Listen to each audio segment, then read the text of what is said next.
Numele meu este Marcela Lupu și locuiesc în Doncaster. Am fumat vreme de 39 de ani, după care am încercat să renunț la fumat de una singură, nu am reușit și am apelat la Smoke Free, care m-au ajutat foarte mult și acum am 2 ani și 2 luni de când am lăsat fumatul și nu mai fumez deloc.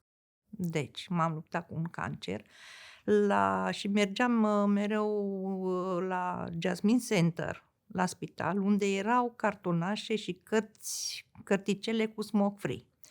Și am luat odată una, după care am fost și la medicul meu de familie și acolo m-au îndemnat să merg la Smoke Free.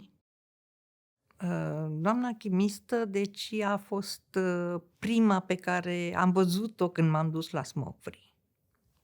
Deci mi s-a părut o persoană foarte, foarte drăguță. Și în momentul în care ești primit bine și în momentul în care ți se vorbește frumos și simți că vrea să te ajute, deci ai un impuls să mergi mai departe, să continui. Deci a fost minunat, o experiență minunată. Atâta răbdare a putut să aibă cu mine și să mă facă să înțeleg exact ceea ce trebuia să înțeleg.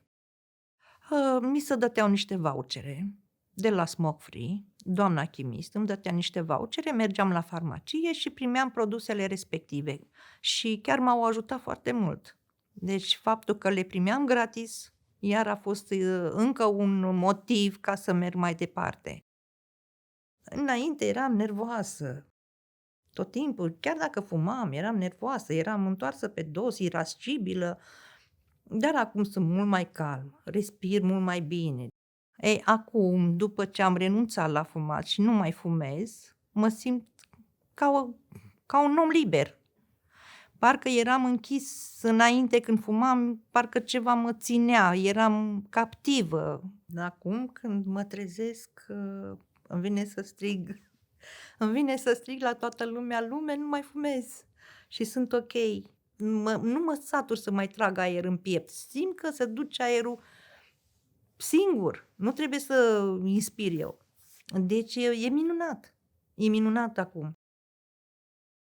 Da, pot să vă spun că lăsând țigările și gândindu-mă că acum mă simt exact ca atunci când n-am fumat niciodată și nu mai am nevoie de ele, pentru mine este un nou început. Pentru asta port și galben. Îmi place foarte mult galbenul și galbenul semnifică un nou început.